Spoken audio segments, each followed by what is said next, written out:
So students, today we are going to begin with the new chapter, that is principles of inheritance and variation, right? So first of all, before starting with the definition of inheritance and variation, what is inheritance and variation, let us first discuss very easy thing, that is reproduction. As ਆਪਾਂ ਸਾਰਿਆਂ ਨੂੰ ਪਤਾ ਹੈ ਕਿ ਜਿੰਨੇ ਵੀ living organisms ਨੇ ਸਭ reproduce ਕਰਦੇ ਆ, ਠੀਕ ਹੈ ਜੀ। ਜਿੰਨੇ ਵੀ ਲਿਵਿੰਗ ਆਰਗੇਨਿਜ਼ਮ ਨੇ ਸਾਰੇ ਰੀਪਰੋਡਕਸ਼ਨ ਕਰਕੇ ਆਪਣੇ ਵਰਗੇ ਹੋਰ ਆਰਗੇਨਿਜ਼ਮਸ ਬਣਾਉਂਦੇ ਨੇ। ਔਰ ਇੱਕ ਚੀਜ਼ ਬੜੀ ਨੋਟਿਸ ਕਰਨ ਵਾਲੀ ਹੈ ਕਿ ਜਿੰਨੇ ਵੀ ਆਰਗੇਨਿਜ਼ਮਸ ਨੇ ਜਿਹੜੇ ਰੀਪਰੋਡਕਸ਼ਨ ਕਰਦੇ ਨੇ, ਜਿਹੜੇ ਉਹ ਆਫਸਪ੍ਰਿੰਗਸ ਬਣਾਉਂਦੇ ਨੇ, ਉਹ ਆਫਸਪ੍ਰਿੰਗ ਦੇ ਰਿਜ਼ੈਂਬਲ देयर पेरेंट्स। ਕੀ ਕਦੀ ਇਦਾਂ ਹੋਇਆ ਕਿ ਅਗਰ ਅਸੀਂ ਗੱਲ ਕਰੀਏ ਕਿ ਹਿਊਮਨ ਬੀਇੰਗਸ ਰੀਪਰੋਡਿਊਸ ਕਰ ਰਹੇ ਨੇ ਤਾਂ ਹਿਊਮਨ ਬੀਇੰਗਸ ਰੀਪਰੋਡਿਊਸ ਕਰਕੇ ਕਿਸੇ ਹੋਰ ਐਨੀਮਲ ਦਾ ਆਫਸਪ੍ਰਿੰਗ ਪੈਦਾ ਕਰਨਗੇ? ਨੋ, ਹਿਊਮਨ ਬੀਇੰਗਸ ਜਿਹੜੇ ਆਫਸਪ੍ਰਿੰਗ ਪੈਦਾ ਕਰਨਗੇ they will resemble their parents. cat will give birth to baby cat, kitten, right? dog will give birth to puppy, मतलब baby dog। ਜਿਹੜਾ ਆਰਗੇਨਿਜ਼ਮ ਰੀਪਰੋਡਿਊਸ ਕਰੇਗਾ ਉਹ ਆਪਣੇ ਵਰਗੇ ਹੋਰ ਆਰਗੇਨਿਜ਼ਮ ਨੂੰ ਜਨਮ ਦੇਗਾ। ਇਹ ਕਨਸੈਪਟ ਲਾਈਕ ਇਹ ਚੀਜ਼ ਹੈ ਕੀ ਹੈ, ਕਿਉਂ ਜਿਹੜੇ ਆਫਸਪ੍ਰਿੰਗਸ ਨੇ ਦੇ ਰਿਜ਼ੈਂਬਲ देयर पेरेंट्स, ਠੀਕ ਹੈ। ਇਹੀ ਹੈ ਸਾਡੀ ਸਾਰੀ ਜੈਨੇਟਿਕਸ, ਹੈਰੀਡਿਟੀ। ਸੋ ਸਭ ਤੋਂ ਪਹਿਲੀ ਟਰਮ ਜਿਹੜੀ ਅਸੀਂ ਜੈਨੇਟਿਕਸ ਦੇ ਵਿੱਚ ਡਿਸਕਸ ਕਰਨੀ ਹੈ, ਜਿਹੜੀ ਸਾਡੇ ਲਈ ਬਹੁਤ ਇੰਪੋਰਟੈਂਟ ਹੈ ਕਿ ਹੈਰੀਡਿਟੀ ਕੀ ਹੈ। Heredity is the transmission of characters from parents to their offsprings. Heredity ਕੀ ਹੈ? ਪੇਰੈਂਟਸ ਤੋਂ ਬੱਚਿਆਂ ਦੇ ਵਿੱਚ ਕਰੈਕਟਰ ਦਾ ਟਰਾਂਸਮਿਟ ਹੋਣਾ, ਠੀਕ ਹੈ। ਜਿਹੜੇ ਕਰੈਕਟਰ ਪੇਰੈਂਟਸ ਦੇ ਵਿੱਚ ਨੇ, ਜਿਵੇਂ ਤੁਹਾਡੀ ਲਾਈਫ ਦੇ ਵਿੱਚ ਤੁਸੀਂ ਕੋਈ ਵੀ ਜਿਹਦਾ ਕੋਈ ਬੇਬੀ ਜਨਮ ਲੈਂਦਾ ਹੈ, ਠੀਕ ਹੈ ਜੀ, ਤਾਂ ਕਿਹਾ ਜਾਂਦਾ ਹੈ ਕਿ ਇਹਦਾ ਆਹ ਵਾਲਾ ਫੀਚਰ ਆਪਣੇ ਮਦਰ ਵਰਗਾ ਹੈ, ਇਹ ਵਾਲਾ ਫੀਚਰ ਆਪਣੇ ਫਾਦਰ ਵਰਗਾ ਹੈ। ਇਹ ਚੀਜ਼ ਕੀ ਹੈ? This is heredity, right? Transmission of characters from parents to offsprings. ਇਸ ਚੀਜ਼ ਨੂੰ ਇੱਕ ਫਰੇਜ਼ ਦੇ ਨਾਲ ਦੱਸਿਆ ਜਾਂਦਾ ਹੈ, ਲਾਈਕ ਬਿਗੇਟਸ ਲਾਈਕ, ਠੀਕ ਹੈ। ਇਹਦਾ ਮਤਲਬ ਇਹੀ ਹੈ ਕਿ ਜਿਹੜੇ ਆਫਸਪ੍ਰਿੰਗਸ ਨੇ ਦੇ ਰਿਜ਼ੈਂਬਲ देयर पेरेंट्स।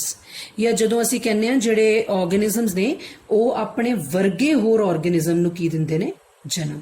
ਤੁਸੀਂ ਦੇਖਦੇ ਹੋ offsprings will not only resemble their parents, ਉਹ ਸਿਰਫ ਆਪਣੇ ਪੇਰੈਂਟਸ ਨਾਲ ਹੀ ਨਹੀਂ, ਉਹ ਆਪਸ 'ਚ ਵੀ ਮਿਲਦੇ ਨੇ। ਲਾਈਕ ਇੱਕ ਮਦਰ ਫਾਦਰ ਦੇ 2 ਬੱਚੇ ਨੇ, 3 ਬੱਚੇ ਨੇ, ਉਹਨਾਂ 'ਚ ਆਪਸ 'ਚ ਵੀ ਸਿਮਿਲੈਰਿਟੀਜ਼ ਹੋਣਗੀਆਂ। ਇਹਦਾ ਮਤਲਬ ਕਿ ਦਿਸ ਇਜ਼ ਹੈਰੀਡਿਟੀ, ਠੀਕ ਹੈ। ਕਰੈਕਟਰ ਟ੍ਰਾਂਸਫਰ ਕਰਦੇ ਨੇ, ਟ੍ਰਾਂਸਮਿਟ ਕਰਦੇ ਨੇ ਫਰੋਮ ਪੇਰੈਂਟਸ ਟੂ ਆਫਸਪ੍ਰਿੰਗ। ਸੋ ਪਹਿਲੀ ਟਰਮ ਸੀ ਸਾਡੇ ਕੋਲ ਹੈਰੀਡਿਟੀ, ਰਾਈਟ? ਸੋ ਇੱਕ ਹੋਰ ਇੰਪੋਰਟੈਂਟ ਚੀਜ਼, ਇੱਕ ਹੋਰ important term that is variations. ਠੀਕ ਹੈ, ਮੈਂ ਹੁਣੇ ਤੁਹਾਨੂੰ ਕਿਹਾ ਕਿ ਸਟੂਡੈਂਟਸ ਸਹੀ ਹੈ ਕਿ ਜਿਹੜੇ ਆਫਸਪ੍ਰਿੰਗਸ ਹੁੰਦੇ ਨੇ ਦੇ ਰਿਜ਼ੈਂਬਲ देयर पेरेंट्स। ਜਿਹੜੇ ਆਫਸਪ੍ਰਿੰਗਸ ਹੁੰਦੇ ਨੇ ਦੇ resemble with each other, ਉਹ ਆਪਸ 'ਚ ਵੀ ਰਿਜ਼ੈਂਬਲ ਕਰਦੇ ਨੇ, ਦੇ ਰਿਜ਼ੈਂਬਲ देयर पेरेंट्स। ਬਟ ਸਟਿਲ ਤੁਸੀਂ ਦੇਖੋ ਜਿਹੜੇ ਆਫਸਪ੍ਰਿੰਗਸ ਹੁੰਦੇ ਨੇ, ਜਾਂ ਤੁਸੀਂ ਕਹਿ ਲਓ ਜਿਹੜੇ ਆਫਸਪ੍ਰਿੰਗਸ ਪੇਰੈਂਟਸ ਨਾਲ, ਉਹਨਾਂ 'ਚ ਫਿਰ ਵੀ ਕੁਛ ਨਾ ਕੁਛ ਡਿਫਰੈਂਸਿਸ ਅਪੀਅਰ ਕਰਦੇ ਨੇ, ਕੁਛ ਨਾ ਕੁਛ ਡਿਫਰੈਂਸਿਸ ਹੁੰਦੇ ਨੇ ਉਹਨਾਂ ਦੇ ਆਪਸ 'ਚ ਵੀ, ਬੱਚਿਆਂ ਦੇ ਤੇ ਉਹਨਾਂ ਦੇ ਪੇਰੈਂਟਸ ਦੇ ਨਾਲ ਵੀ। That is called as variation. The differences which appear between individual of the same species or offspring of the same parents are known as variations. ਜਿਹੜੇ differences, ਜਿਹੜੀਆਂ changes ਬੱਚਿਆਂ ਦੀ ਆਪਸ ਵਿੱਚ ਹੁੰਦੀਆਂ ਨੇ, ਜਾਂ ਤੁਸੀਂ ਕਹਿ ਲਓ ਬੱਚਿਆਂ ਦੇ ਪੇਰੈਂਟਸ ਦੇ ਨਾਲ ਜਿਹੜੀਆਂ differences, ਜਿਹੜੇ variations ਆਉਂਦੀਆਂ ਨੇ ਜਾਂ ਜਿਹੜੇ differences ਆਉਂਦੇ ਨੇ, ਅਸੀਂ ਉਹਨਾਂ ਨੂੰ ਕੀ ਬੋਲਦੇ ਹਾਂ? Variations. Clear ਹੈ ਸਾਰਿਆਂ ਨੂੰ ਜੀ? ਸੋ ਸਾਡੇ ਕੋਲ 2 ਟਰਮਸ ਹੋ ਗਈਆਂ, ਹੈਰੀਡਿਟੀ ਐਂਡ ਵੇਰੀਏਸ਼ਨਸ। ਮਤਲਬ ਤੁਸੀਂ ਦੇਖੋ ਨਾ, ਇੱਕ ਪੇਰੈਂਟਸ ਦੇ ਜੰਮੇ ਹੋਏ ਚਾਹੇ 2 ਬੱਚੇ ਨੇ, 3 ਬੱਚੇ ਨੇ, ਉਹਨਾਂ ਦੇ ਆਪਸ 'ਚ ਕੁਛ ਨਾ ਕੁਛ, ਹਾਂ, ਰਿਜ਼ੈਂਬਲੈਂਸ ਵੀ ਹੁੰਦੀ ਹੈ, ਲੇਕਿਨ ਉਹਨਾਂ ਦੇ ਆਪਸ 'ਚ ਕੁਛ ਡਿਫਰੈਂਸਿਸ ਵੀ ਹੁੰਦੇ ਨੇ, ਠੀਕ ਹੈ। So those are called as variation. So ਸਾਰੀ ਜਿਹੜੀ ਅਸੀਂ ਜੈਨੇਟਿਕਸ ਡਿਸਕਸ ਕਰਨੀ, ਅਸੀਂ ਉਹਦੇ 'ਚ ਇਹੀ ਪੜ੍ਹਨਾ ਹੈ ਕਿ ਹੈਰੀਡਿਟੀ ਕੀ ਹੈ, ਵੇਰੀਏਸ਼ਨਸ ਕੀ ਨੇ, ਕਿਵੇਂ ਹੈਰੀਡਿਟੀ ਟਰਾਂਸਮਿਟ ਕਰਦੀ ਹੈ, ਕਿਵੇਂ ਵੇਰੀਏਸ਼ਨਸ ਆਉਂਦੀਆਂ ਨੇ, ਅਸੀਂ ਲੇਟਰ ਔਨ ਬਹੁਤ ਡਿਟੇਲ 'ਚ ਚੀਜ਼ਾਂ ਡਿਸਕਸ ਕਰਾਂਗੇ। ਸੋ ਨੈਕਸਟ ਸਾਡੇ ਕੋਲ ਆ ਗਿਆ ਇੱਕ ਸਾਇੰਟਿਸਟ ਹੈ, ਹਿਸ ਨੇਮ ਇਜ਼ ਬੇਟਸਨ। ਉਹਨੇ ਟਰਮ ਦਿੱਤੀ ਜੈਨੇਟਿਕਸ। ਇਹ ਅਸੀਂ ਯਾਦ ਰੱਖਣਾ ਹੈ ਕਿ ਬੇਟਸਨ ਇਨ 1906 ਹੀ ਕੋਇਨਡ ਦ ਟਰਮ ਜੈਨੇਟਿਕਸ।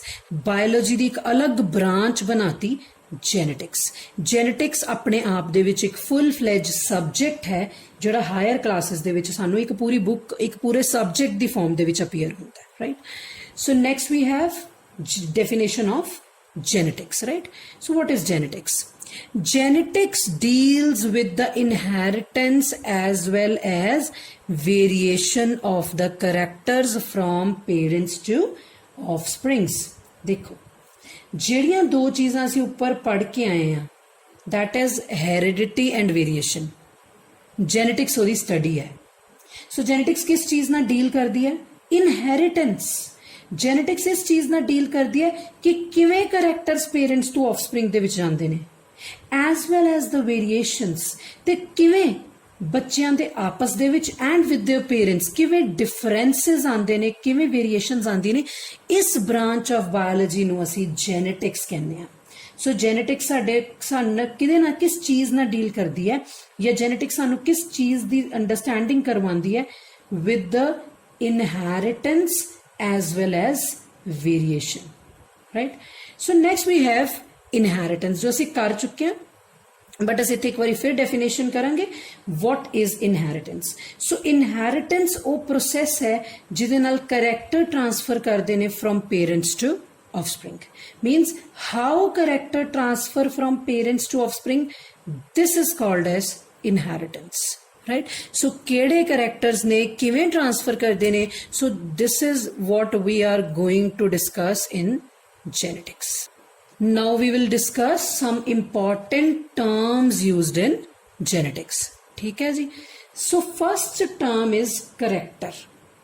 ਇੱਥੇ ਅਸੀਂ ਦੋ ਚੀਜ਼ਾਂ ਦੇ ਵਿੱਚ ਸਟੂਡੈਂਟਸ ਡਿਫਰੈਂਸ ਵੀ ਸਟੱਡੀ ਕਰਾਂਗੇ, ਪਲੱਸ ਅਸੀਂ ਇਹ ਵੀ ਦੇਖਾਂਗੇ ਕਿ ਹੁੰਦਾ ਕੀ ਹੈ, ਕਰੈਕਟਰ ਕੀ ਹੈ ਤੇ ਟ੍ਰੇਟ ਕੀ ਹੈ। ਠੀਕ ਹੈ, ਅਸੀਂ ਜਨਰਲੀ ਨਾ ਜਦੋਂ ਅਸੀਂ ਅੱਗੇ ਅਸੀਂ ਮੈਂਡਲ ਦੇ ਲਾਅ ਕਰਾਂਗੇ ਜਾਂ ਜੈਨੇਟਿਕਸ ਦੇ ਲਾਅ, ਅਸੀਂ ਜੋ ਵੀ ਪੜਾਂਗੇ ਉਹਦੇ 'ਚ ਟਰਮਸ ਬਾਰ-ਬਾਰ ਆਉਣਗੀਆਂ, ਕਰੈਕਟਰ ਕੀ ਹੈ ਤੇ ਟ੍ਰੇਟ ਕੀ ਹੈ। ਠੀਕ ਹੈ ਜੀ। ਸੋ ਸਭ ਤੋਂ ਪਹਿਲੀ ਟਰਮ ਹੈ ਕਰੈਕਟਰ।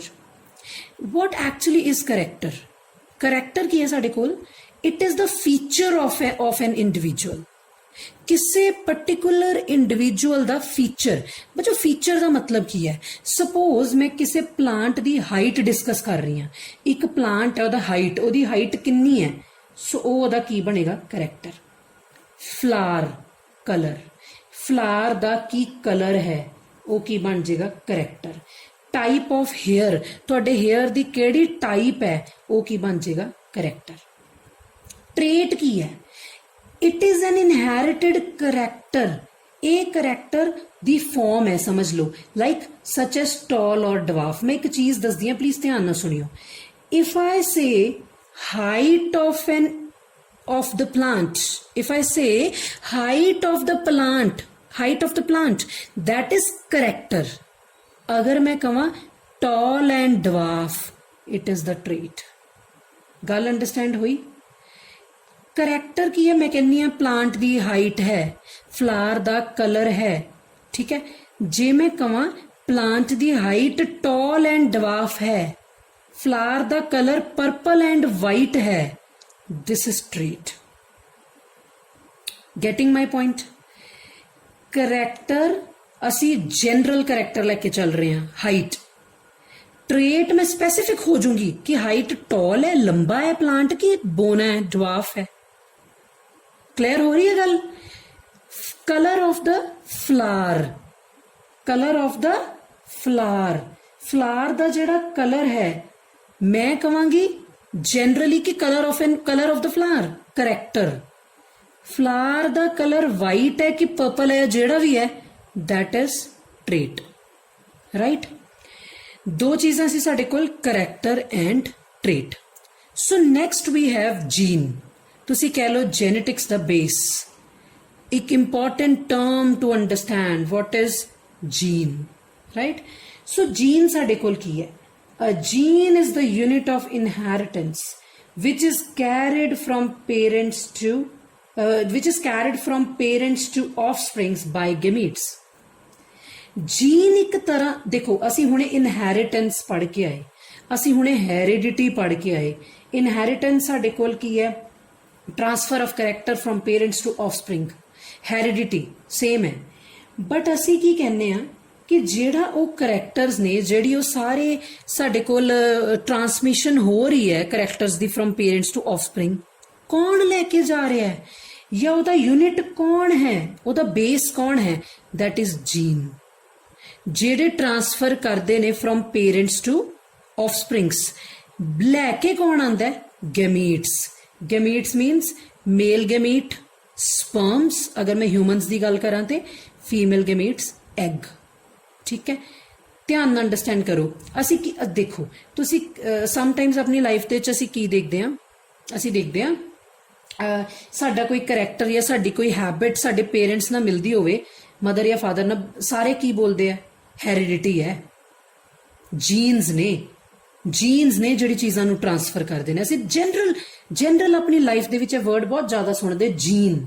ਸੋ ਜੀਨ ਇਨ ਹੈਰੀਡਿਟੀ ਦਾ, ਇਨਹੈਰੀਟੈਂਸ ਦਾ ਯੂਨਿਟ ਹੈ ਜਿਹੜਾ ਕਰੈਕਟਰ ਲੈ ਕੇ ਜਾਂਦਾ ਫਰਮ ਪੇਰੈਂਟਸ ਟੂ ਆਫਸਪ੍ਰਿੰਗ। ਤੇ ਉਹ ਜੀਨਸ ਕੈਰੀ ਕੌਣ ਕਰਦਾ, ਜਾਂ ਕੌਣ ਇੱਕ ਐਸਾ ਬ੍ਰਿਜ ਹੈ, ਕਿਹੜੀ ਚੀਜ਼ ਹੈ ਜਿਹੜੀ ਪੇਰੈਂਟਸ ਤੇ ਬੱਚਿਆਂ ਨੂੰ ਕਨੈਕਟ ਕਰਦੀ? ਉਹ ਗੈਮੀਟਸ ਨੇ, ਕਿਉਂਕਿ ਸਪਰਮ ਤੇ ਐਗ ਹੀ ਹੈ ਜਿਹਦੀ ਫਰਟੀਲਾਈਜੇਸ਼ਨ ਤੋਂ ਬਾਅਦ ਚੋਂ ਸਾਡੇ ਕੋਲ ਫੀਟਸ ਬਣਨਾ ਹੈ, ਬੱਚਾ ਬਣਨਾ ਹੈ। ਠੀਕ ਹੈ ਜੀ। So gene is the unit of inheritance which is carried from parents to offspring by gametes, right. So ਉਹ ਜਿਹੜੀ ਸਾਰੀ ਇਨਫੋਰਮੇਸ਼ਨ ਹੈ ਜਿਹੜੀ ਪੇਰੈਂਟਸ ਟੂ ਆਫਸਪ੍ਰਿੰਗ ਚ ਜਾਣੀ ਹੈ, ਉਹ ਕੌਣ ਲੈ ਕੇ ਜਾਂਦਾ? ਸਾਡੇ ਕੋਲ jeans, right. So the term genes was coined by W. Johannesson. So you have to remember the name of this scientist, you can say W. Johannesson, jinne gene the term ditti si, right? So next is alleles. Alleles are alternative form of same genes. Try to understand the difference between the gene and the allele. Allele gene ਹੀ ਹੈ ਪਰ ਉਹਦੀ farm ਹੈ, ਉਹਦੀ alternative farm ਹੈ। ਐਲੀਲਸ ਕੀ ਹੈ ਮੈਂ ਤੁਹਾਨੂੰ ਹੁਣੇ ਦੱਸਦੀ ਹਾਂ, ਹੁਣੇ ਆਪਾਂ ਡਿਸਕਸ ਕਰਾਂਗੇ, ਬਟ ਇੱਕ ਪਹਿਲਾਂ ਇੱਥੇ ਸਮਝਣ ਦੀ ਕੋਸ਼ਿਸ਼ ਕਰੋ। ਜੀਨਸ ਦੀਆਂ ਹੀ ਫਾਰਮ ਹੈ, ਉਹ 2 ਫਾਰਮਸ ਵੀ ਹੋ ਸਕਦੀਆਂ, 3 ਵੀ ਹੋ ਸਕਦੀਆਂ, 4 ਵੀ ਹੋ ਸਕਦੀਆਂ। ਠੀਕ ਹੈ ਜੀ। ਜੀਨਸ ਜਿਹੜੀ ਅਲੀਲਸ ਜਿਹੜੇ ਨੇ ਉਹ ਜੀਨ ਦੀਆਂ ਹੀ ਫਾਰਮਸ ਨੇ। ਬੇਟੇ ਅੰਡਰਸਟੈਂਡ ਹੋ ਰਹੀ ਹੈ ਸਾਰਿਆਂ ਨੂੰ? ਗੱਲ ਕਲੀਅਰ ਹੋ ਰਹੀ ਹੈ? ਜੀਨਸ ਅਲੀਲਸ ਜਿਹੜੇ ਨੇ ਉਹ ਜੀਨ ਦੀਆਂ ਹੀ ਆਲਟਰਨੇਟਿਵ ਫਾਰਮਸ ਨੇ। ਠੀਕ ਹੈ ਜੀ। ਅੱਛਾ, ਸਪੋਜ਼ ਮੈਂ ਤੁਹਾਨੂੰ ਇੱਕ ਸਿੰਪਲ ਲੈਂਗੁਏਜ ਦੇ ਵਿੱਚ ਇੱਕ ਮਤਲਬ ਸਿੰਪਲ ਆਪਣੀ ਡੇਲੀ ਲਾਈਫ 'ਚੋਂ ਤੁਹਾਨੂੰ ਇੱਕ ਐਗਜ਼ਾਮਪਲ ਦੇ ਕੇ ਡਿਸਕਸ ਕਰਾਨੀ ਹੈ। ਠੀਕ ਹੈ ਕਿ ਅਲੀਲਸ ਕੀ ਹੈ। ਸਪੋਜ਼ ਮੈਂ ਤੁਹਾਨੂੰ ਕਹਾਂ, ਲੈਟ ਅਸ ਸਪੋਜ਼ ਮੈਂ ਤੁਹਾਨੂੰ ਇੱਕ ਚੀਜ਼ ਕਹਾਂ, ਤੁਹਾਡੇ ਕੋਲ suppose you have two candies, right? ਜਿਵੇਂ suppose ਇੱਕ ਐਗਜ਼ਾਮਪਲ ਲੈ ਕੇ ਚੱਲਦੇ, suppose ਇੱਕ ਮੈਂ ਡੇਲੀ ਲਾਈਫ 'ਚ ਤੁਹਾਨੂੰ ਐਗਜ਼ਾਮਪਲ ਦਿੰਦੀ ਹਾਂ। ਸਮਝ ਲਓ ਤੁਹਾਡੇ ਕੋਲ ਇੱਕ ਚਾਕਲੇਟ ਹੈ, ਇੱਕੋ ਕੰਪਨੀ ਦੀ ਹੈ, ਇੱਕੋ ਟੇਸਟ ਹੈ, ਸਾਰਾ ਕੁਝ ਸਹੀ ਹੈ, ਸਾਰਾ ਕੁਝ ਸੇਮ ਹੈ, ਸੌਰੀ, ਬਟ ਇੱਕ ਦੀ ਸ਼ੇਪ ਰਾਉਂਡ ਹੈ, ਇੱਕ ਦੀ ਸ਼ੇਪ ਸਕੁਆਇਰ ਹੈ। ਠੀਕ ਹੈ ਤਾਂ ਸੇਮ ਚਾਕਲੇਟ ਦੀਆਂ ਨਾ, ਤਾਂ ਉਹਦੀਆਂ ਕੀ ਹੋ ਗਈਆਂ? 2 ਫਾਰਮਸ, ਉਹ ਅਲੀਲਸ ਨੇ, ਤੇ ਇੱਕੋ ਹੀ ਚਾਕਲੇਟ ਦੀਆਂ ਨਾ ਉਹ ਜੀਨ ਹੈ। ਠੀਕ ਹੈ, ਮੈਂ ਤੁਹਾਨੂੰ ਇੱਥੇ ਜੈਨੇਟਿਕਸ ਦੀ ਸਪੈਸੀਫਿਕ ਐਗਜ਼ਾਮਪਲ ਦੇ ਕੇ ਵੀ ਅੱਗੇ ਐਕਸਪਲੇਨ ਕਰਦੀ ਹਾਂ। ਠੀਕ ਹੈ, ਸਪੋਜ਼ ਮੈਂ ਤੁਹਾਨੂੰ ਕਹਾਂ ਇੱਕ ਜੀਨ ਹੈ ਜਿਹੜਾ ਪਲਾਂਟ ਦੀ ਹਾਈਟ ਨੂੰ ਕੰਟਰੋਲ ਕਰਦਾ ਹੈ, ਇੱਕ ਜੀਨ ਹੈ ਜਿਹੜਾ ਪਲਾਂਟ ਦੀ ਹਾਈਟ ਨੂੰ ਕੰਟਰੋਲ ਕਰਦਾ ਹੈ, ਤਾਂ ਉਹਦੀਆਂ 2 ਫਾਰਮਸ ਨੇ, ਇੱਕ ਕੈਪੀਟਲ ਟੀ ਹੈ, ਇੱਕ ਸਮਾਲ ਟੀ ਹੈ। ਆ ਜਿਹੜੀਆਂ ਉਹਦੀਆਂ 2 ਫਾਰਮਸ ਨੇ ਨਾ, these are the alleles। ਤੇ ਕਿਹੜੇ ਜੀਨ ਦੀਆਂ ਇਹ 2 ਫਾਰਮਸ ਨੇ? ਹਾਈਟ ਦਾ ਜਿਹੜਾ ਜੀਨ ਹੋਏਗਾ, ਕਿਹੜੇ ਜੀਨ ਦੀਆਂ? ਹਾਈਟ ਦੇ ਜੀਨਸ ਦੀਆਂ ਇਹ 2 ਫਾਰਮਸ ਨੇ, capital T and small T.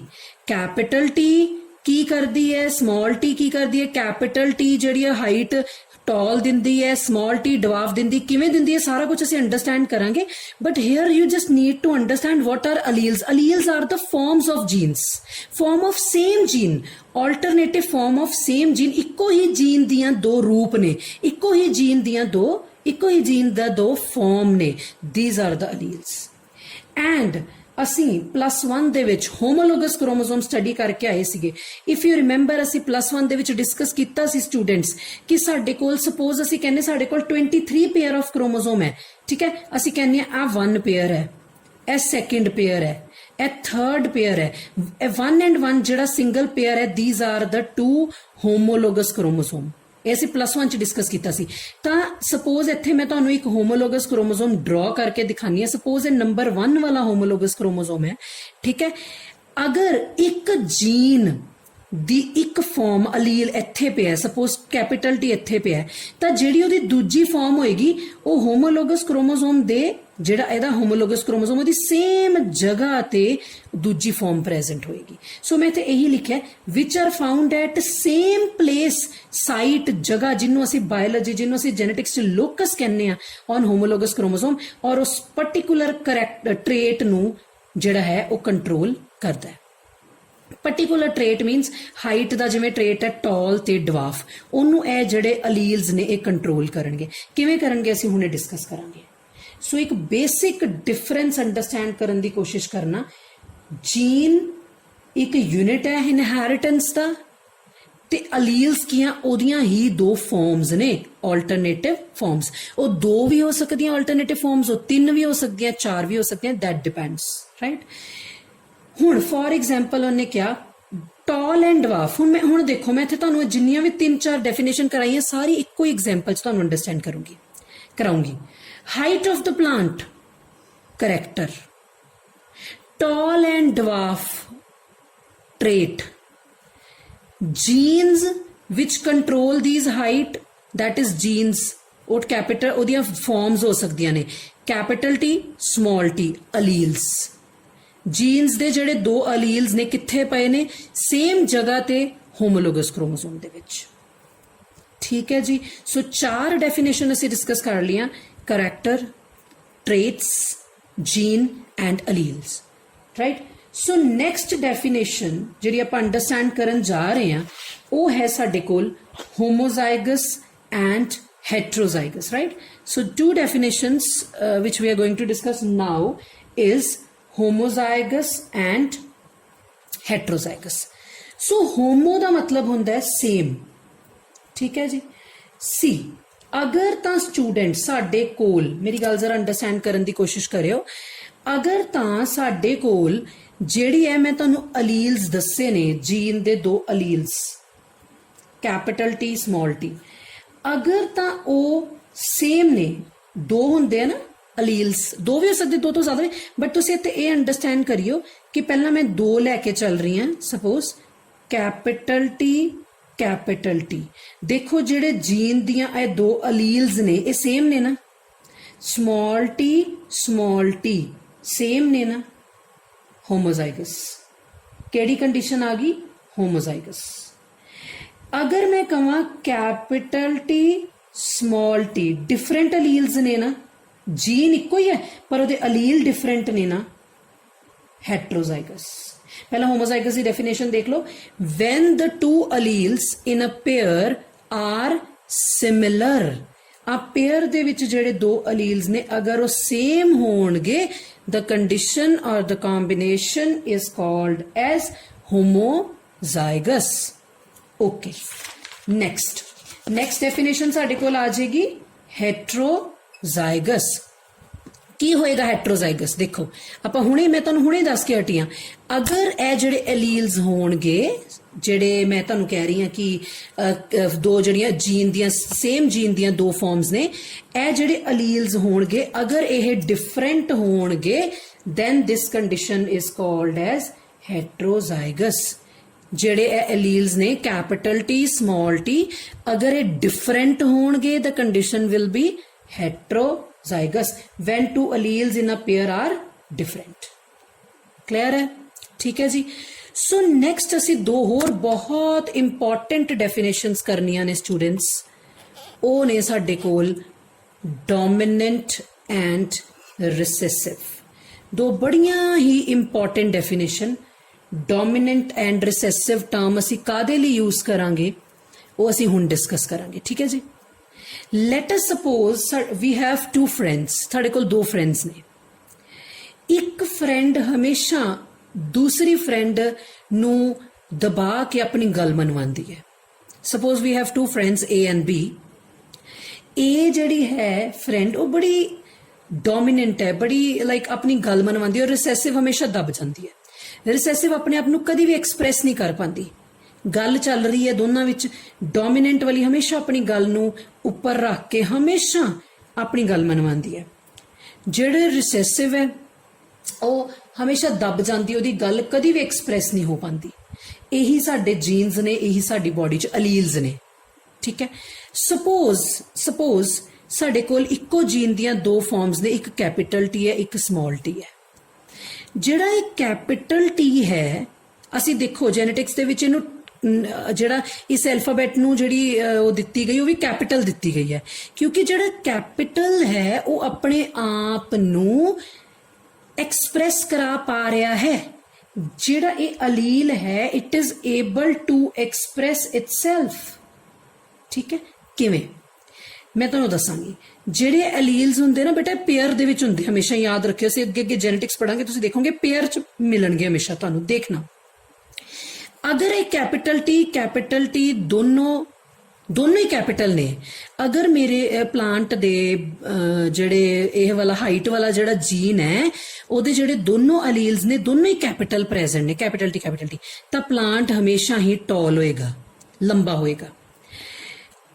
ਅੱਛਾ, ਅਗਰ ਇਹ ਦੋਨੋਂ ਅਲੀਲਸ ਸਮਾਲ ਹੋਣਗੇ, ਸਮਾਲ ਟੀ, ਤਾਂ ਮੇਰਾ ਪਲਾਂਟ ਹਮੇਸ਼ਾ ਹੀ ਡਵਾਰਫ ਹੋਏਗਾ। ਗੱਲ ਅੰਡਰਸਟੈਂਡ ਹੋਗੀ? ਕਿਉਂਕਿ ਜਿਹੜਾ ਕੈਪੀਟਲ ਟੀ ਜੀ ਅਲੀਲ ਹੈ, ਇਹ ਜਿਹੜੇ ਜੀਨ ਦੀਆਂ ਦੋ ਫਾਰਮਸ ਨੇ, ਇਹਨਾਂ ਨੇ ਆਪਣੇ ਆਪ ਨੂੰ ਐਕਸਪ੍ਰੈਸ ਕਰਾਣਾ ਹੈ ਤਾਂ ਪਲਾਂਟ ਨੇ ਟੌਲ ਹੋ ਜਾਣਾ। ਜੇ ਦੋਨੋਂ ਸਮਾਲ ਟੀ ਹੈ ਤਾਂ ਇਹਨਾਂ ਦੋਨਾਂ ਨੇ ਆਪਣੇ ਆਪ ਨੂੰ ਐਕਸਪ੍ਰੈਸ ਨਹੀਂ ਕਰਾ ਪਾਣਾ। ਐਕਸਪ੍ਰੈਸ ਕਰਾਣਾ, ਜੀਨ ਨੇ ਐਕਸਪ੍ਰੈਸ ਕਰਾਉਣ ਦਾ ਮੀਨਸ ਆਪਣਾ ਪ੍ਰੋਡਕਟ ਬਣਾਉਣਾ। ਉਹ ਅਸੀਂ +1 ਚ ਪੜ੍ਹੇ ਹੋਏ ਹੈ ਕਿ ਜਦੋਂ DNA ਆਪਣੇ ਆਪ ਨੂੰ ਐਕਸਪ੍ਰੈਸ ਕਰਦਾ, RNA ਬਣਦਾ ਤਾਂ ਪ੍ਰੋਟੀਨਸ ਬਣਦੇ ਨੇ, ਉਹ ਪ੍ਰੋਸੈਸ ਅਸੀਂ ਪੜ੍ਹਿਆ। ਸੋ ਅਗਰ ਤਾਂ ਇਹ ਸਮਾਲ ਟੀ ਦੋਨੋਂ ਅਲੀਲਸ ਪ੍ਰੈਜ਼ੈਂਟ ਹੋਣਗੇ ਤਾਂ ਪਲਾਂਟ ਹਮੇਸ਼ਾ ਡਵਾਰਫ ਹੋਏਗਾ। ਅੱਛਾ, ਇਫ ਕੰਡੀਸ਼ਨ ਇਜ਼ ਦਿਸ, ਸਾਡੇ ਮਾਈਂਡ 'ਚ ਹੁਣ ਇੱਕ ਸਵਾਲ ਆ ਗਿਆ, ਅਗਰ ਕੰਡੀਸ਼ਨ ਇਹ ਹੋਈ capital T small T, then what will happen? Capital T is dominant allele, ਉਹ ਆਪਣੇ ਆਪ ਨੂੰ ਐਕਸਪ੍ਰੈਸ ਕਰਵਾਏਗਾ। Small T is recessive allele, it will not be able to express itself, ਇਹ ਆਪਣੇ ਆਪ ਨੂੰ ਐਕਸਪ੍ਰੈਸ ਨਹੀਂ ਕਰਾ ਪਾਏਗਾ। ਸੋ ਜਦੋਂ ਸਮਾਲ ਟੀ ਦੀ ਪ੍ਰੈਜ਼ੈਂਸ ਦੇ ਵਿੱਚ ਇੱਕ ਵੀ ਕੈਪੀਟਲ ਟੀ ਪ੍ਰੈਜ਼ੈਂਟ ਹੈ ਜਿਹੜਾ ਆਪਣੇ ਆਪ ਨੂੰ ਐਕਸਪ੍ਰੈਸ ਕਰਾ ਰਿਹਾ ਹੈ, ਤਾਂ ਯਾਦ ਰੱਖਿਓ ਪਲਾਂਟ ਦੀ ਹਾਈਟ ਕੀ ਹੋਏਗੀ? ਟੌਲ। ਕਿਉਂਕਿ ਇਹ ਇਹਦੇ ਐਕਸਪ੍ਰੈਸ਼ਨ ਨੂੰ ਦੱਬ ਰਿਹਾ, ਜਿਹੜਾ ਡਵਾਰਫ ਦਾ ਐਕਸਪ੍ਰੈਸ਼ਨ ਉਹਨੂੰ ਦੱਬ ਰਿਹਾ, ਤਾਂ ਇਹਨੇ ਆਪਣੇ ਆਪ ਨੂੰ ਐਕਸਪ੍ਰੈਸ ਕਰਾਇਆ, ਪਲਾਂਟ ਟੌਲ ਹੋ ਗਿਆ। ਅਗਰ ਕੈਪੀਟਲ ਟੀ ਹੋਏਗਾ ਤਾਂ ਵੀ ਪਲਾਂਟ ਟੌਲ ਹੈ। ਅਗਰ ਸਮਾਲ ਟੀ ਹੋਏਗਾ ਤਾਂ ਪਲਾਂਟ ਡਵਾਰਫ ਹੈ, ਕਿਉਂਕਿ ਇੱਕ ਵੀ ਡੋਮੀਨੈਂਟ ਅਲੀਲ ਨਹੀਂ ਹੈਗਾ। ਹੁਣ ਅੱਛਾ, ਇੱਕ ਹੋਰ ਗੱਲ ਜੈਨੇਟਿਕਸ 'ਚ ਅੰਡਰਸਟੈਂਡ ਕਰਨ ਵਾਲੀ ਹੈ, ਤੈਨੂੰ ਆਪਣੇ ਮਾਈਂਡ 'ਚ ਰੱਖਿਓ। ਜੇ ਦੋ ਕੈਪੀਟਲ ਟੀ ਹੋਏਗੀ, ਹੁਣ ਆਪਣੇ ਮਾਈਂਡ 'ਚ ਇਹ ਨਾ ਸੈਟਅਪ ਕਰ ਲਿਓ ਕਿ if both the alleles are dominant, ਤਾਂ ਇਹ ਵੀ ਡੋਮੀਨੈਂਟ ਆਪਣਾ ਪ੍ਰਭਾਵ ਡਬਲ ਕਰ ਦੇਣਗੇ, ਪਲਾਂਟ ਬਹੁਤ ਲੰਬਾ ਹੋ ਜਾਏਗਾ। ਨੋ, ਐਕਸਪ੍ਰੈਸ਼ਨ ਮੀਨਸ ਐਕਸਪ੍ਰੈਸ਼ਨ, ਇਹ ਆਪਣੇ ਆਪ ਨੂੰ ਐਕਸਪ੍ਰੈਸ ਕਰਨਗੇ, ਪਲਾਂਟ ਟੌਲ ਹੋਏਗਾ। ਬਹੁਤ ਲੰਬਾ ਜਾਂ ਡਬਲ ਹਾਈਟ ਹੋਣੀ ਗਲਤ, ਠੀਕ ਹੈ ਜੀ। ਸੋ ਇੱਕ ਪ੍ਰੈਜ਼ੈਂਟ ਹੈ ਚਾਹੇ ਦੋ ਪ੍ਰੈਜ਼ੈਂਟ ਹੈ, one and the same thing, plant will be toll. ਅਗਰ ਦੋਨੋਂ ਸਮਾਲ ਨੇ ਤਾਂ ਪਲਾਂਟ ਵਿਲ ਬੀ ਡਵਾਰਫ। ਇਹ ਹੁੰਦਾ ਹੈ ਡੋਮੀਨੈਂਟ ਤੇ ਰਿਸੈਸਿਵ ਅਲੀਲ। ਸੋ ਇੱਥੇ ਜੇ ਮੈਂ ਐਗਜ਼ਾਮਪਲ ਦਵਾਂ, capital T is dominant allele, small T is recessive allele. ਅਸੀਂ ਹਾਈਟ ਆਫ ਪਲਾਂਟ ਦੇ ਦੋ ਅਲੀਲ ਪੜ੍ਹ ਰਹੇ। ਇਦਾਂ ਹੀ ਹਰ ਕਰੈਕਟਰ ਤੁਹਾਡੀ ਬੋਡੀ ਦਾ ਚਾਹੇ ਪਲਾਂਟ ਦੀ, ਉਹਦੇ ਅਲੱਗ-ਅਲੱਗ ਜੀਨਸ ਤੇ ਅਲੱਗ-ਅਲੱਗ ਅਲੀਲਸ ਨੇ। ਸੋ ਦੈਨ ਸਾਡੇ ਕੋਲ ਦੋ ਹੋਰ ਟਰਮਸ ਨੇ students, phenotype and genotype. What is phenotype? It is observable and morphological appearance for any character. ठीक है जी, मैं एक चीज इत्थे तुहानू याद रखन दी दवांगी, P phenotype ते P ते ही तुसी याद कर लो फिजिकल अपीयरेंस, बाहरी अपीयरेंस, राइट। फिनोटाइप की है, मैं बाहरों देख के किसी करैक्टर ਨੂੰ स्टडी कर रही हाँ। Suppose height of the plant मैनू दिख रही है हाइट ज्यादा है, लंबी है, फिनोटाइप। पर हाइट ऑफ प्लांट लई केड़े जीन रिस्पॉन्सिबल ने वो थोड़ी मैनू दिख रहा है, that is genotype, right. Phenotype की है, इट इज ऑब्जर्वेबल, जिन्हों तुसी ऑब्जर्व कर सकते हो। मॉर्फोलॉजिकल अपीयरेंस, बाहरी appearance, morphology, external appearance, physical appearance for any character, किसी भी करैक्टर का, दैट इज फिनोटाइप। वो साडे कोल की बन जांदा स्टूडेंट्स, फिनोटाइप। क्लियर है जी सारिਆਂ ਨੂੰ? So phenotype is observable and morphological appearance.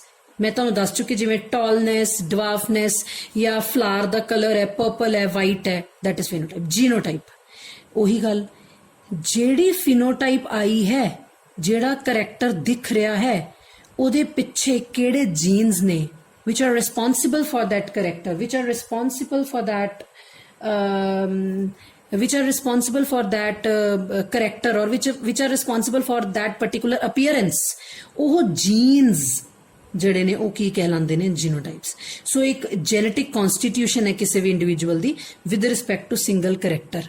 Suppose height of an height of the plant, ਉਹਦੇ ਲਈ ਇਹ जीन रिस्पॉन्सिबल ने, ਅਲੀਲਸ ਉਹਦੀਆਂ farms.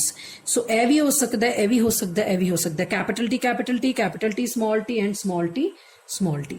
So this is genotype. Clear हो गया जी सारिਆਂ ਨੂੰ? Phenotype, genotype. Next is Punnett square और चेकर बोर्ड। ठीक है जी।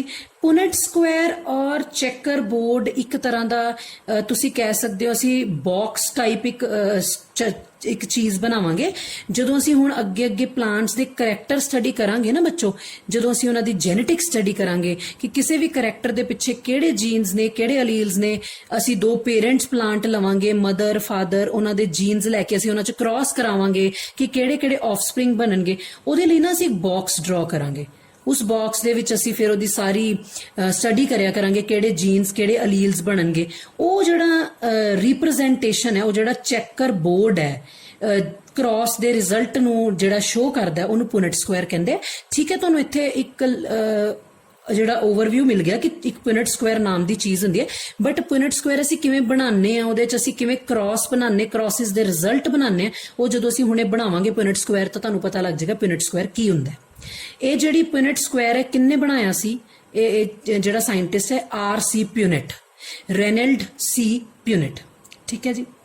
एक ग्राफिकल रिप्रजेंटेशन है, एक ग्राफ, एक बॉक्स, एक चेकर बोर्ड है जिहदे विच असी कैलकुलेट करांगे कि जदों असी दो पेरेंट्स लैके उन्हां च क्रॉस करावांगे तां जिहड़े ऑफस्प्रिंग बच्चे बनणगे, की पॉसिबिलिटी, की प्रोबेबिलिटी आएगी कि बच्चों की जेनेटिक कॉन्स्टिट्यूशन की होएगी। जिवें सपोज मैं एक टॉल प्लांट ले ला, एक डवार्फ, दोनों का क्रॉस करा दा तां जिहड़े ऑफस्प्रिंग बनणगे ਉਹ टॉल होणगे, डवार्फ होणगे, किन्ने टॉल होणगे, किन्ने डवार्फ होणगे, ਉਹ प्रोबेबिलिटी असी सारी चेकर बोर्ड या प्यूनेट स्क्वायर च डिस्कस करते हैं। सो क्रॉस बनावांगे ਅਸੀਂ ਹੁਣੇ ਦੇਖਾਂਗੇ क्रॉसिस की ਹੁੰਦੇ ਨੇ, ਉਹਦੇ ਤੋਂ ਸਾਨੂੰ ਸਾਰੀ ਚੈਕਰ ਬੋਰਡ ਜਾਂ ਪੁਨੇਟ ਸਕੁਆਇਰ ਕਲੀਅਰ ਹੋ ਜਾਏਗਾ। ਉਸ ਤੋਂ ਬਾਅਦ ਜਿਹੜੇ ਅਸੀਂ क्रॉसिस डिस्कस करते हैं दो तरह ਦੇ ਨੇ, monohybrid cross and dihybrid cross. What is monohybrid cross, what is dihybrid cross, ਅਸੀਂ वन बाय वन करके अंडरस्टैंड करते हैं। लेटर ऑन ਅਸੀਂ ਬਣਾਵਾਂਗੇ ਵੀ ਤਾਂ ਸਾਨੂੰ ਉਹਦੇ ਨਾਲ ਬੈਟਰ ਅੰਡਰਸਟੈਂਡਿੰਗ ਹੋਏਗੀ ਕਿ मोनोहाइब्रिड ਤੇ डाईहाइब्रिड क्रॉस ਕੀ ਹੁੰਦੇ ਨੇ, ਰਾਈਟ। सो ਸਾਡੇ ਕੋਲ ਕੀ ਹੈ? Monohybrid cross. ठीक है जी। What is monohybrid cross? ਜਦੋਂ ਅਸੀਂ ਹੈਰੀਡਿਟੀ ਜਾਂ ਜੈਨੇਟਿਕ ਸਟੱਡੀ ਕਰਦੇ ਹਾਂ, ਜਾਂ ਮੈਂਡਲ ਨੇ ਜਦੋਂ ਸਭ ਤੋਂ ਪਹਿਲਾਂ ਹੈਰੀਡਿਟੀ ਜਾਂ ਜੈਨੇਟਿਕਸ ਦੀ ਸਟੱਡੀ ਕੀਤੀ, ਉਹਨੇ ਇਨਹੈਰੀਟੈਂਸ ਸਟੱਡੀ ਕੀਤੀ ਕਿ ਕਿਵੇਂ ਕਰੈਕਟਰ ਪੇਰੈਂਟਸ ਟੂ ਆਫਸਪ੍ਰਿੰਗ ਚ ਜਾਂਦੇ ਨੇ, ਤਾਂ ਮੈਂਡਲ ਨੇ ਸਭ ਤੋਂ ਪਹਿਲਾਂ ਇੱਕ ਕਰੈਕਟਰ ਲੈ ਕੇ ਐਟ ਅ ਟਾਈਮ, ਅਗਰ ਉਹ ਇੱਕ ਸਮੇਂ ਤੇ ਇਨਹੈਰੀਟੈਂਸ ਪੜ੍ਹ ਰਿਹਾ ਕਿਸੇ ਪਰਟੀਕੂਲਰ ਕਰੈਕਟਰ ਦੀ, ਕਿਸੇ ਪਰਟੀਕੂਲਰ ਟ੍ਰੇਟ ਦੀ, ਤਾਂ ਉਹ ਸਿੰਗਲ ਕਰੈਕਟਰ ਲੈ ਕੇ ਚੱਲਦਾ ਸੀ। ਮਤਲਬ ਜਦੋਂ ਮੈਂਡਲ ਕ੍ਰਾਸ ਬਣਾਉਂਦਾ ਸੀ ਸਭ ਤੋਂ ਪਹਿਲਾਂ ਤਾਂ ਉਹ ਸਿੰਗਲ ਕਰੈਕਟਰ ਲੈ ਕੇ ਚੱਲਦਾ ਸੀ। Suppose height of the plant, cross ਕੀ ਹੁੰਦੇ ਆਪਾਂ ਹੁਣੇ ਬਣਾਵਾਂਗੇ, ਹੁਣੇ ਡਿਸਕਸ ਕਰਾਂਗੇ। ਸੋ ਮੈਂਡਲ ਨੇ ਸਭ ਤੋਂ ਪਹਿਲਾਂ ਜਦੋਂ ਇਨਹੈਰੀਟੈਂਸ ਪੜ੍ਹਦਾ ਸੀ, ਸਿੰਗਲ ਕਰੈਕਟਰ ਇੱਕ ਸਮੇਂ ਤੇ, ਇੱਕੋ, ਇਹ ਨਹੀਂ ਕਿ ਮੈਂਡਲ ਨੇ ਬਸ ਇੱਕੋ ਹੀ ਹਾਈਟ ਹੀ ਲੈ ਕੇ ਸਟੱਡੀ ਕਰ ਲਈ, ਇੱਕ ਸਮੇਂ ਤੇ ਜਦੋਂ ਕ੍ਰਾਸ ਬਣਾਉਂਦਾ ਸੀ ਜਾਂ ਜਦੋਂ ਕਰੈਕਟਰ ਸਟੱਡੀ ਕਰਦਾ ਸੀ, ਇੱਕੋ ਕਰੈਕਟਰ ਇੱਕ ਸਮੇਂ ਤੇ ਡਿਸਕਸ ਕਰਦਾ ਸੀ।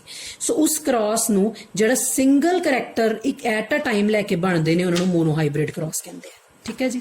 ਸੋ ਕੀ ਹੁੰਦੇ ਨੇ ਮੋਨੋਹਾਈਬ੍ਰਿਡ ਕ੍ਰਾਸਿਸ ਆਪਾਂ ਹੁਣੇ ਦੇਖਦੇ ਹਾਂ। ਸਪੋਜ਼ ਮੈਂ ਹਾਈਟ ਆਫ ਦਾ ਪਲਾਂਟ ਲਿਆ, ਇੱਕ character height of the plant, ਮੈਂ ਕੀ ਕੀਤਾ, ਦੋ ਪੇਰੈਂਟਸ ਲਏ। ਠੀਕ ਹੈ ਜੀ, ਟਾਲ ਪੇਰੈਂਟ, ਡਵਾਰਫ ਪੇਰੈਂਟ। ਇੱਕ ਗੱਲ ਹਮੇਸ਼ਾ ਯਾਦ ਰੱਖਿਓ ਤੇ ਹੁਣੇ ਤੋਂ ਆਪਣੇ ਮਾਈਂਡ 'ਚ ਸੈਟਅਪ ਕਰ ਲਓ, ਮੈਨੂੰ ਪਤਾ ਕੀ ਬੋਲਾਂਗੀ, ਹੋਮੋਜ਼ਾਈਗਸ ਟਾਲ, ਹੋਮੋਜ਼ਾਈਗਸ ਟਾਲ, ਤੇ ਮੈਂ ਇਹਨੂੰ ਕੀ ਬੋਲਾਂਗੀ, ਹੋਮੋਜ਼ਾਈਗਸ ਡਵਾਰਫ। ਕੁਝ ਅੰਡਰਸਟੈਂਡ ਹੋਇਆ, ਕੁਝ ਸਮਝ ਲੱਗੀ? ਹੋਮੋਜ਼ਾਈਗਸ ਟਾਲ means homozygous means same alleles, देखा same alleles पर एक plant tall है, dwarf है, tall है, dwarf है, ये phenotype है, capital T small t ये जीनोटाइप है, ये जीन्स ने, जीन्स दे करके ही फिनोटाइप आंदी है, जीनोटाइप दे कारण ही फिनोटाइप आंदी है। सो मैं दो पेरेंट्स लए, टॉल एंड डवार्फ, दोनों दे विच क्रॉस कराया, एक टॉल प्लांट से एक डवार्फ प्लांट सी।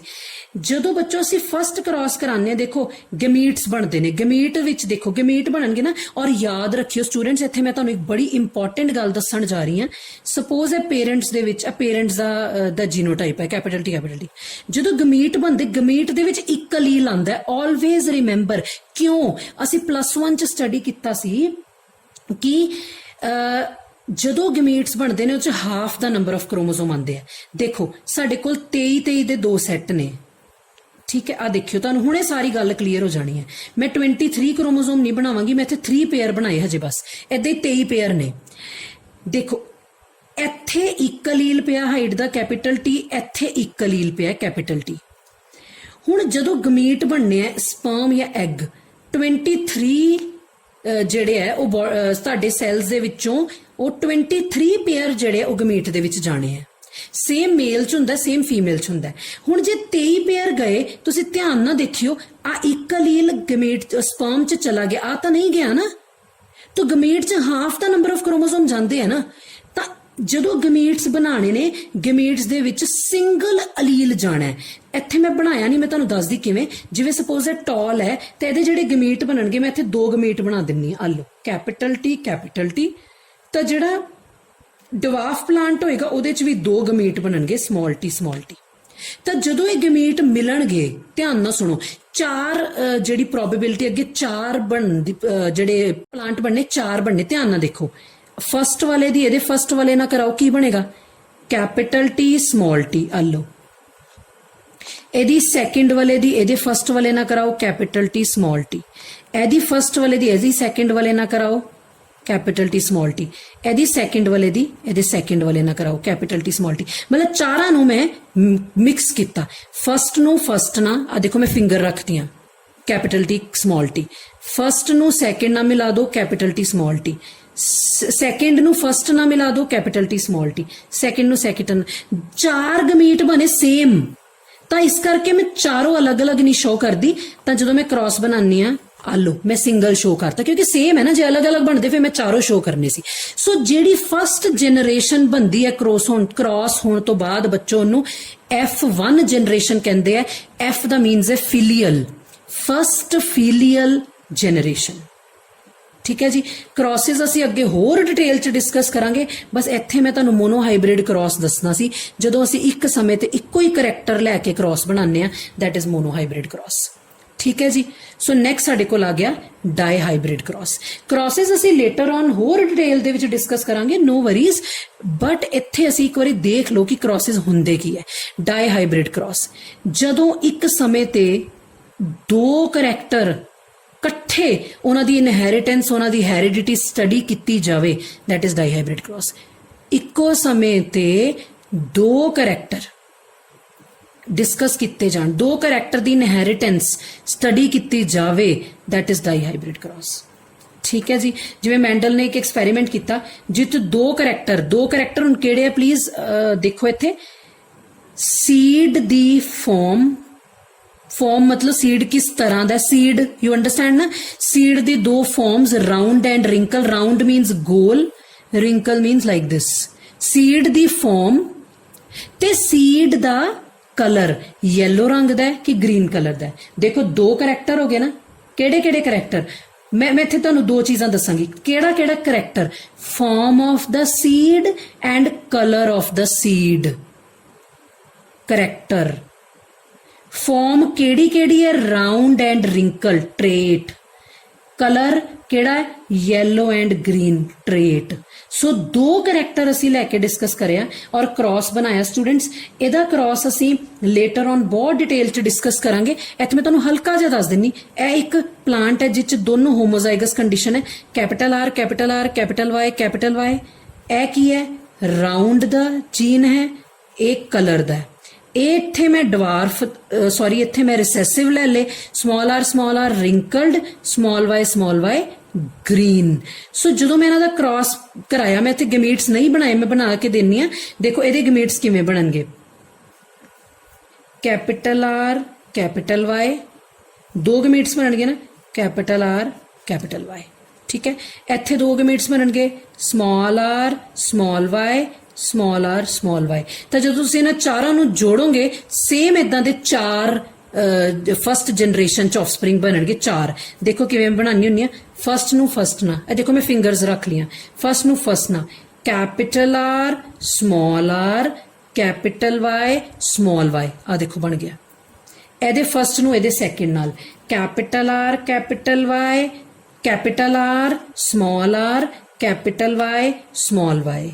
हुण एदे सैकेंड नूं एदे फस्ट ना, capital R capital Y small Y. So जो चारां नूं करूंगी सेम ही बनने, इसी करके मैं एक ही बनानी है, राउंड एंड येलो। अच्छा दसो राउंड क्यों आया, क्योंकि एक डोमीनेंट अलील जिहड़ा दूजे नूं दबा रहा रिसेसिव वाले नूं, इसी करके राउंड आया है। ते जे ए कंडीशन बनदी, पर बनी नहीं हजे, मैं वैसे कह रही हां रिंकल्ड ते ग्रीन, ये रिसेसिव करैक्टर ने, ये डोमीनेंट करैक्टर ने। सो अगे असीं क्रॉसेस बनावांगे, डोंट वरी। सो दो साडे कोल हो गए, मोनो हाइब्रिड क्रॉस ते dihybrid cross. So next we have two more definitions, genome and emasculation. दो डेफिनेशंस रह गई जस्ट, ईमैस्कुलेशन तो असीं +1 च भी कीती है, बट इत्थे तुसीं पहला जीनोम देख लो, total set of genes in the haploid set of chromosome. Haploid की हुंदा है, जिहड़ा असीं single set of chromosome study करदे, 23 दे दो सैट हुंदे ना, सिंगल सैट नूं असीं हैप्लॉइड सैट कहने आ। उहदे च टोटल किन्ने जीन्स ने, total set of genes in the haploid set of chromosome, जिहड़ा एक यूनिट की तरह पेरेंट्स टू ऑफस्प्रिंग च जांदा है। क्योंकि तुहानूं मैं हुणे दस के हटिया, एक पूरा कंप्लीट 23 दा सैट पेरेंट्स टू ऑफस्प्रिंग च जांदा है, उस कंप्लीट सैट नूं जीनोम कहने आ, या सिंपल लैंग्वेज च genome is the complete set of genetic information. एक कंप्लीट सैट ऑफ जेनेटिक, साडे जिहड़े सैल्स हुंदे च दो जीनोम हुंदे, 23 दे दो जिहड़े क्रोमोसोम दे पेयर हुंदे आ, सैट हुंदे आ। So that is genome. What is emasculation? That we have already discussed in +1 कि emasculation च असीं की करदे हां, जिवें एक फ्लावर है बाइसैक्शुअल, जिस मेल ते फीमेल दोनों रिप्रोडक्टिव ऑर्गन हैगे ने, that is androecium and gynoecium. ਉਹਦੇ ਵਿੱਚੋਂ ਜਦੋਂ ਅਸੀਂ ਸਟੇਮਨ ਮੇਲ ਰਿਪਰੋਡਕਟਿਵ ਆਰਗਨ ਰਿਮੂਵ ਕਰ ਦਿੰਨੇ ਆ, ਸੋ ਦੈਟ ਸੈਲਫ ਪੋਲੀਨੇਸ਼ਨ ਨਾ ਹੋ ਸਕੇ। ਅਸੀਂ +2 ਦੇ ਫਸਟ ਯੂਨਿਟ 'ਚ ਪੜਿਆ ਸੀ ਕਿ ਇੱਕ ਫਲਾਰ ਦੇ ਵਿੱਚ ਅਗਰ ਦੋਨੋਂ ਸੈਕਸ ਆਰਗਨਸ ਹੋਣਗੇ ਤਾਂ ਸੈਲਫ ਪੋਲੀਨੇਸ਼ਨ ਵੀ ਹੋ ਸਕਦੀ ਹੈ ਨਾ, ਕਿ ਮੇਲ ਦੇ ਵਿੱਚੋਂ ਜਿਹੜਾ ਮੇਲ ਪਾਰਟ ਉਹ 'ਚੋਂ ਪੋਲਨ ਗ੍ਰੇਨ ਨਿਕਲ ਕੇ ਫੀਮੇਲ ਪਾਰਟ 'ਚ ਚਲ ਜਾਂਦੇ, ਸੈਲਫ ਪੋਲੀਨੇਸ਼ਨ। ਪਰ ਅਸੀਂ ਸੈਲਫ ਪੋਲੀਨੇਸ਼ਨ ਨਹੀਂ ਹੋਣ ਦੇਣੀ, ਕ੍ਰਾਸ ਪੋਲੀਨੇਸ਼ਨ ਕਰਾਣੀ ਹੈ। ਸੋ ਉਹਦੇ ਕਰਕੇ ਅਸੀਂ ਮੇਲ ਪਾਰਟ ਕੱਢ ਦਿੰਨੇ ਆ ਤਾਂ ਕਿ ਉਸ ਫਲਾਰ 'ਚ ਕੱਲਾ ਫੀਮੇਲ ਪਾਰਟ ਰਹਿ ਜੇ, ਤਾਂ ਮੇਲ ਪਾਰਟ ਕਿਸੇ ਹੋਰ ਪਲਾਂਟ ਦਾ ਯੂਜ਼ ਕੀਤਾ ਜਾਵੇ। ਜਦੋਂ ਅਸੀਂ ਆਪ ਇਦਾਂ ਦੇ ਐਕਸਪੈਰੀਮੈਂਟ ਕਰਦੇ ਆ, that process is called as emasculation, right? So ਇੱਥੇ ਅਸੀਂ ਫਿਨਿਸ਼ ਕਰਦੇ ਆ ਕੁਝ terminology related to genetics, right?